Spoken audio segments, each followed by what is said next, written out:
Hi friends, welcome to our channel. இன்னைக்கு நம்ம பார்க்க போற மேட்ச் எது அப்படினு பாத்தீங்கன்னா ஐபிஎல்ல Sunrisers Hyderabad vs Mumbai Indians match தான் நம்ம இன்னைக்கு பார்க்க போறோம். லாஸ்டா ரெண்டு பேர் நடந்த ஹெட் டு ஹெட்ல வந்து லாஸ்ட் மேட்ச் வந்து வான்கடேல நடந்தது. அதுல வந்து மும்பை இந்தியன்ஸ் வந்து வின் பண்ணிருந்தாங்க. சோ இந்த மேட்ச் வந்து ஹைதராபாத்தோட ஹோம் கிரவுண்டான ராஜீவ் காந்தி இன்டர்நேஷனல் ஸ்டேடியம்ல தான் நடக்குது. அதனால ஹைதராபாத் வந்து கன்ஃபார்ம் இந்த மேட்ச் வந்து வின் பண்ணனும் அப்படின்ற இதுல தான் வருவாங்க. ஹைதராபாத்தோட ஸ்டாட்ஸ் எடுத்து பாக்கும்போது லாஸ்டா நடந்த 5 மேட்ச்ல வந்து பாத்தீங்கன்னா ஒரே ஒரு மேட்ச் தாங்க வின் பண்ணிருக்காங்க.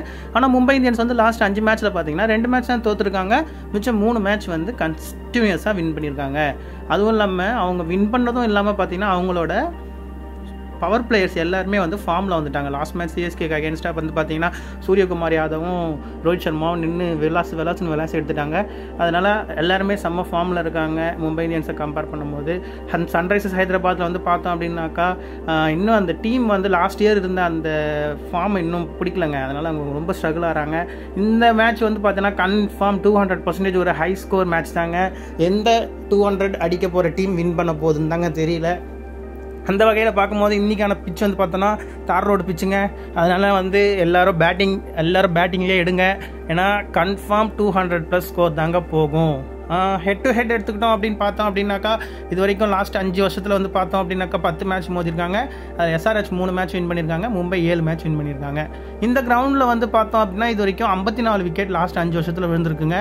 அதில் வந்து பார்த்தோன்னா ஃபேஸ் பவுலர்ஸ் தாங்க டாமினேட் பண்ணியிருக்காங்க. 43 விக்கெட் ஃபேஸ் பவுலர்ஸ் எடுத்திருக்காங்க. ஸ்பின்னர்ஸ் வந்து 11 விக்கெட் தாங்க எடுத்திருக்காங்க. அதனால நம்ம வந்து இன்னைக்கான மேட்ச்சில் வந்து பார்த்தோம் அப்படின்னாக்கா ஃபுல் அண்ட் ஃபுல் பேட்டிங் டாமினேட்டாக தாங்க டீம் போட போகிறோம். அந்த வகையில் நம்ம ஃபஸ்ட்டு செலக்ட் பண்ண போகிற பிளேயர் யாருன்னு பார்த்தோம் அப்படின்னாக்கா ஹென்ரிச் கிளாசன் தாங்க ஃபஸ்ட் நம்ம செலக்ட் பண்ணுறோம். கிளாசன் வந்து கன்சிஸ்டண்ட்டான பர்ஃபார்மருங்க. எப்படியாவது ஒரு 60 பாயிண்ட் அடிச்சிருவாருங்க இவர். அதனால் கிளாசன் நம்ம செலக்ட் பண்ணிக்கோங்க. கிளாசன் கிட்டேருந்து இன்றைக்கான மேட்ச் வந்து பார்த்தோம் அப்படின்னாக்கா சேசிங் போகிறாங்க அப்படின்னாக்கா கிளாசன் தாங்க ஒரு கீ ரோல் ப்ளே பண்ணுவார். கிளாசன் கிட்ட இருந்து நம்ம இன்னைக்கான மேட்ச்சில் வந்து பார்த்தோம் அப்படின்னாக்கா ஒரு 42-45 ரன்ஸ் வரைக்கும் அடிப்பார் நம்ம ப்ரெடிக்ட் பண்ணலாங்க.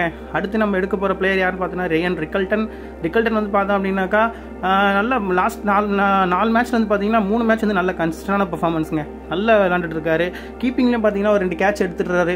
அதனால் வந்து பார்த்தோன்னா ட்ரீம் டீம்லேயும் வந்துருவார். ரியான் ரிக்கல்டன் நம்ம பிக் பண்ணிக்கிறோங்க. ரியான் ரிக்கல்டன் கிட்ட இருந்து நம்ம இன்னைக்கான எக்ஸ்பெக்ட் பண்ணுற ரன்ஸ் வந்து பார்த்தோம் அப்படின்னாக்கா ஒரு 30-35 ரன் வரைக்கும் அடிச்சிருவார். ஒரு 2 கேட்ச் எடுப்பார் அப்படின்னு நம்ம ப்ரெடிக்ட் பண்ணுறோங்க. அடுத்து நம்ம எடுக்க போகிற பிளேயர் யாருன்னு பார்த்தோன்னா சூரியகுமார் யாதவ் தாங்க. என்ன ஒரு ஃபார்முங்க. Indian T20 கேப்டனுங்க. சரியான ஃபார்மில் இருக்கார். இன்றைக்கான பிச்சும் பார்த்தீங்கன்னா அவங்களுக்கு தகுந்த பிச்சு தான். அதனால் இன்றைக்கி ஹை ஸ்கோர் மேட்சாக தான் இருக்கும். அப்படின்ற பட்சத்தில் சூரியகுமார் யாதவ் வந்து இன்றைக்கி பெரிய ஸ்கோர் அடிக்க அதிக வாய்ப்பு இருக்குங்க. 50-60 வரைக்கும் அடிப்பார் அப்படின்னு நம்ம ப்ரெடிக்ட் பண்ணுறோம். அடுத்து நம்ம எடுக்க போகிற பிளேயர் டிராவிஸ் ஹெட் வந்து ஓப்பனிங் ஆடுறாங்க. அதாவது எஸ்ஆர்ஹெச் வந்து ஓப்பன் பண்ணுறாங்க அப்படின்னாக்கா எஸ்ஆர்ஹெச்லேருந்து டிராவிஸ் ஹெட்டை கண்ணை மூடிட்டு எடுத்துருங்க. செம்ம ஃபார்மில் இருக்கார். கன்சிஸ்டண்ட்டாக 50 பாயிண்ட் அடிச்சிருவாருங்க. ட்ரீம் டீம்லேயும் வந்துடுவார். டிராவிஸ் ஹெட் நம்ம பிக் பண்ணிக்கிறோங்க.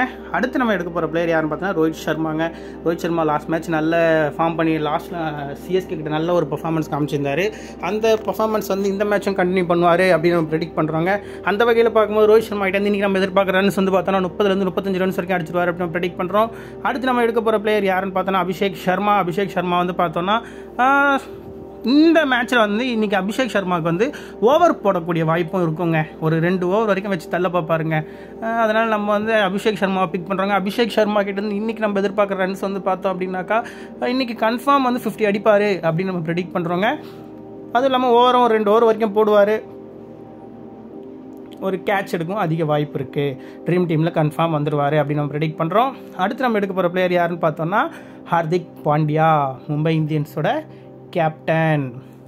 நல்ல ஒரு பர்ஃபார்மருங்க. எப்படின்னா இப்போ மும்பை வந்து பார்த்தோன்னா பவர் பிளே வந்து விக்கெட் எடுக்க முடியாமல் அவங்க போலர்ஸ் வந்து ஸ்ட்ரகிள் ஆகிறாங்க. அப்படின்ற பட்சத்தில் பவர் பிளே முடிஞ்ச உடனே வருவாருங்க. வந்து அந்த ஸ்லோவாக போடுவார், பவுன்சர் போடுறாரு, எல்லா வேரியேஷனும் போடுறாருங்க. நல்ல ஒரு பர்ஃபெக்டான ஒரு ஆல்ரவுண்டர் மெட்டீரியலுங்க இவர். அதனால் இவரை நம்ம பிக் பண்ணிக்கிறோங்க. இவர் வந்து இன்றைக்கி வந்து 3 ஓவர் வரைக்கும் போட்டுருவார் அப்படின்னு நம்ம ப்ரெடிக்ட் பண்ணுறோம். இன்றைக்கி வந்து ஒரு விக்கெட் வரைக்கும் எடுப்பார். அதிகபட்சம் 1 விக்கெட் வரைக்கும் எடுத்துருவார் அப்படின்னு நம்ம ப்ரெடிக்ட் பண்ணுறோம். பேட்டிங்லேயே ஒரு 30-40 ரன் வந்து ஈஸியாக வந்து ஃபாஸ்ட்டாக கான்ட்ரிபியூட் பண்ணிட்டு போயிடுவார் அப்படின்னு நம்ம ப்ரெடிக்ட் பண்ணுறோங்க. அடுத்து நம்ம எடுக்க போகிற பிளேயர் யாருன்னு பார்த்தோன்னா வில் ஜாக்ஸ் வில்ஜாக்ஸ் வந்து பார்த்தோன்னா இப்போ மும்பைக்கு ஒரு ட்ராபேக் இருக்குங்க. விக்னேஷ் புத்தூர் ஆடாத பட்சத்தில் வில்ஜாக்ஸ் தாங்க வச்சு ஒரு 3 ஓவர் தள்ள பார்ப்பாரு. அப்படி வில்ஜாக்ஸ் போடணும் அப்படின்ற பட்சத்தில் வில்ஜாக்ஸ் கிட்ட இருந்து இன்னைக்கான மேட்ச்சில் வந்து ஒரு விக்கெட் வரைக்கும் விடுக்க அதிக வாய்ப்பு இருக்குங்க. அதுவும் இல்லாமல் பேட்டிங் வந்து 1 டவுன் வந்துருவாருங்க. ஏர்லியாக விக்கெட் விட்டாங்கன்னா 1 டவுன் வருவார். அப்படி இல்லை மேட்ச் கொஞ்சம் ஸ்டேபிள் ஆகிடுச்சு அப்படின்ற பட்சத்தில் அவர் வந்து 3 டவுன் 4 டவுன் தாங்க வருவார். சூரியகுமார் யாதவ் 1 டவுன் வந்துடுவார். அப்படின்ற பட்சத்தில் வில்ஜாக்ஸ் கன்ஃபார்ம் வந்துடுவார். வில்ஜாக்ஸ் கிட்டேருந்து இன்றைக்கி வந்து ஒரு பிக்கஸ்ட் டீலாக எடுத்துக்கோங்க. வில்ஜாக்ஸ் எடுக்கிறதுனால எடுங்க, திலக் வர்மா எடுக்கிறதுனால எடுங்க. நான் வந்து வில்ஜாக்ஸ் எடுத்துக்கிறேங்க. ஏன்னா வில்ஜாக்ஸ் கிட்டேருந்து ஓவர் தள்ள பார்ப்பாங்க. ஸோ வில்ஜாக்ஸ் கிட்டேருந்து ஒரு விக்கெட் எடுக்கும் அதிக வாய்ப்பு இருக்கனால வில்ஜாக்ஸ் ட்ரீம் டீம்லேயே வந்துடுவார். அவர் நிற்கிற ஃபீல்டிங் பொசிஷனும் பார்த்தீங்கன்னா லாங் ஆன் லாங் ஆஃபில் தான் நிற்கிறாரு. ஸோ அதிகபட்சம் ஒரு கேட்ச் எடுக்க அதிக வாய்ப்பு இருக்குது. அடுத்து நம்ம எடுக்க போகிற பிளேயர் யாருன்னு பார்த்தீங்கன்னா ஜஸ்பிரீத் பும்ரா. பும்ராவை நீங்கள் விலக்கி வைக்கவே முடியாதுங்க. என்ன பிச்சாக இருந்தாலும் சரி, அவர் வந்து விக்கெட் எடுக்கலனா கூட அந்த கான்ட்ரிபியூஷன் கொடுத்துட்டு போயிடுவாருங்க. நல்ல டாட் பால் போட்டு அந்த ஸ்டாப் ஓவரை வந்து நல்லா நிப்பாட்டி கொடுத்துட்டு போயிடுவார். அதெல்லாம் பும்ரா எடுத்துக்கணும். பும்ரா கிட்ட வந்து இன்றைக்கி நம்ம எதிர்பார்க்குறது வந்து ஒரு விக்கெட் வரைக்கும் எடுப்பார், அதிகபட்சம் ஒரு விக்கெட் வரைக்கும் எடுப்பார் அப்படின்னு ப்ரெடிக்ட் பண்ணுறோம். இன்றைக்கி அவரோட டேவாக இருந்தால் 3 விக்கெட் வரைக்கும் கூட எடுக்க அதிக வாய்ப்பு இருக்குங்க. அதிகபட்சம் இன்றைக்கான அவருக்கு வந்து நம்ம ஒரு விக்கெட் வரைக்கும் எடுப்பார் அப்படின்னு நம்ம ப்ரெடிக்ட் பண்ணுறோம். அடுத்து நம்ம எடுக்க போகிற பிளேயர் வந்து பார்த்திங்கன்னா பேட் கமின்ஸ். பேட் கமின்ஸ் வந்து பார்த்தோன்னா மும்பை எப்படி ஒரு ஹர்திக் பாண்டியாவோ அதே மாதிரி தாங்க எஸ்ஆர்ஹெச்சில் வந்து ஒரு பேட் கமின்ஸுங்க. சரியான ஒரு ஆல்ரவுண்டருங்க. கடைசியில் பேட்டிங்க்கு வருவாருங்க. அதாவது ஹைதராபாத்தோட 18th ஓவர் 19th ஓவர்லலாம் பார்த்தீங்கன்னா நின்று அவங்க ஆடிட்டாங்க அப்படின்ற பட்சத்தில் அப்படி ஆகிடும். அப்படி இல்லை ஏர்லியாக விக்கெட் விட்டாங்கன்னா முன்னாடியே வருவார். நல்லா அந்த நின்று ஸ்டேபிளாக ஆடக்கூடிய அதிக வாய்ப்பு இருக்குங்க. அதே மாதிரி அவசரப்பட மாட்டார், கிளியர் அண்ட் கிளவராக ஆடுவார். போலிங்கை வந்து பார்த்தீங்கன்னா டீம் வந்து ரொம்ப ஸ்ட்ரகிள் ஆகிற சமயத்தில் அவர் தாங்க பால் எடுத்துகிட்டு வந்து விக்கெட் எடுக்க அதிக வாய்ப்பு ஏற்படுத்தி கொடுப்பாரு. அப்படின்ற பட்சத்தில் நம்ம இன்றைக்கி அவர்கிட்டருந்து எதிர்பார்க்குறது வந்து பார்த்தோன்னா பேட்டிங் வந்து ஒரு 20 ரன் வரைக்கும் அடிப்பார், 15லேருந்து 20 ரன் வரைக்கும் அடிப்பார்னு ப்ரெடிக்ட் பண்ணுறோம். போலிங் வந்து பார்த்தோன்னா 1லேருந்து 2 விக்கெட் வரைக்கும் எடுப்பார் அப்படின்னு நம்ம ப்ரெடிக்ட் பண்ணுறோங்க. அடுத்து நம்ம எடுக்க போகிற பிளேயர் யாருன்னு பார்த்தோம் அப்படின்னாக்கா இஷான் மலிங்கா. இவர் எடுத்துக்கோங்க. இவர் வந்து பார்த்தோன்னா டெப்த்தில் பவுலிங் போடுறாருங்க. எதிர் நீங்கள் இவருக்கு போகிறதுனா போங்க, இல்லை ஹர்ஷல் பட்டேல் போகிறதுனால போங்க. நம்ம மலிங்காவுக்கு போகிறோங்க. மலிங்கா வந்து பார்த்தோன்னா டெப்த்தில் பவுலிங் போட்டுருவாருங்க. அதுவும் இல்லாமல் நடுவில் வந்து ஒரு ஓவர் தள்ள பார்ப்பார் கேப்டன். நல்ல பவுலிங் போடுறாருங்க. நல்ல லைன் அண்ட் லென்த்துங்க. அதாவது பேட்ஸ்மேனுக்கு வந்து நல்லா அந்த கொலாப்ஸ் பண்ணுறாருங்க. அந்த பேட்ஸ்மேன் மைண்டை வந்து நல்லா ரீட் பண்ணி போடுறாரு. T20க்குன்னே இது பண்ண ஒரு பவுலர் மாதிரி தெரிகிறாருங்க. நல்லா போடுறாரு.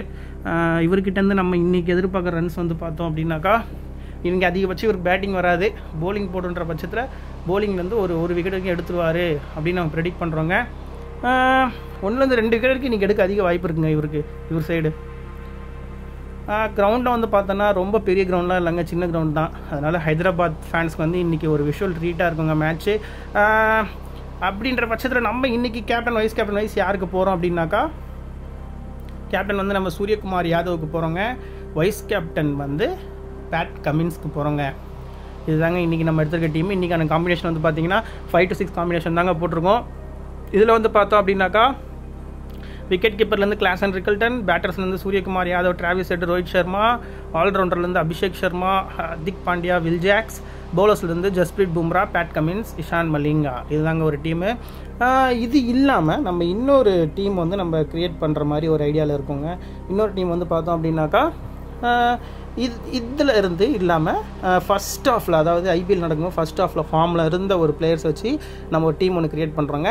அந்த டீம் வந்து எப்படி இருக்கும் அப்படின்னு பார்த்தோன்னா ஹென்ரிச் கிளாஸை நம்ம செலக்ட் பண்ணிக்கிறோங்க, ரியான் ரிக்கல்டன் நம்ம செலக்ட் பண்ணிக்கிறோங்க, சூரியகுமார் யாதவ், டிராவிஸ் ஹெட், திலக் வர்மாங்க. இதுக்கு அடுத்து நம்ம இன்கேஸ் வந்து மும்பை இஸ் பேட்டிங் ஃபர்ஸ்ட் அப்படின்னாக்கா நீங்கள் நமந்தீர் கூட சூஸ் பண்ணிக்கோங்க. இஃப் மும்பை இஸ் சேசிங்னா நமந்தீர் வேண்டாங்க. அடுத்து நம்ம எடுக்க போகிற பிளேயர் யாருன்னு பார்த்தோம் அப்படின்னாக்கா அபிஷேக் சர்மா, ஹர்திக் பாண்டியாங்க. அடுத்து நம்ம எடுக்க போகிறது வந்து பார்த்தோம் அப்படின்னாக்கா மிச்சல் சாண்ட்னர் எடுத்துக்கோங்க. அதுக்கு அடுத்து போலிங்கில் நம்ம யார் யார் எடுக்கிறோம் அப்படின்னாக்கா ஹர்ஷல் பட்டேல், பேட் கமின்ஸ், ஜஸ்பிரீத் பும்ராங்க. இந்த காம்பினேஷன் தாங்க எடுத்திருக்கோம். இந்த டீம் வந்து பார்த்தோம் அப்படின்னாக்கா இதுவும் 5 to 6ங்க. SRH 5, மும்பை 6 காம்பினேஷன் தாங்க போயிருக்கோம். விக்கெட் கீப்பர் வந்து பார்த்தோன்னா Heinrich Klaasen, Ryan Rickelton, batters வந்து சூரியகுமார் யாதவ், டிராவிஸ் ஹெட், திலக் வர்மா, ஆல்ரவுண்டர்லேருந்து அபிஷேக் சர்மா, ஹர்திக் பாண்டியா, மிச்சல் சாண்ட்னர், பவுலர்ஸ்லேருந்து ஜஸ்பிரீத் பும்ரா, ஹர்ஷல் பட்டேல், பட் கமின்ஸ். இவங்க இந்த காம்பினேஷன் தாங்க நம்ம போயிருக்கோம். இதில் வந்து கேப்டன் வைஸ் கேப்டன் நம்ம யார் யாருக்கு போகிறோம் அப்படின்னாக்கா, கேப்டன் வந்து நம்ம ஹர்திக் பாண்டியாவுக்கு போகிறோங்க, வைஸ் கேப்டன் வந்து நம்ம அபிஷேக் சர்மாவுக்கு போகிறோங்க. இதுதாங்க இன்றைக்கான காம்பினேஷன் நம்ம போட்டிருக்க டீமு. இந்த டீமில் ஏதாவது சேஞ்சஸ் இருக்குன்ற பட்சத்தில், லைனப்பில் ஏதாவது சேஞ்சஸ் இருக்குன்ற பட்சத்தில் நம்ம அதுக்கு தகுந்த மாதிரி பிளேயர்ஸ் ஆல்டர்னேட் பண்ணி மாற்றி சேஞ்ச் பண்ணி ப்ளே பண்ணிக்கலாங்க. இதுதான் நம்ம ஆனால் இன்றைக்கி நம்ம கான்டெஸ்ட் ப்ளே பண்ண போகிற டீம்ஸ் இந்த 2 டீம்ஸ் தாங்க.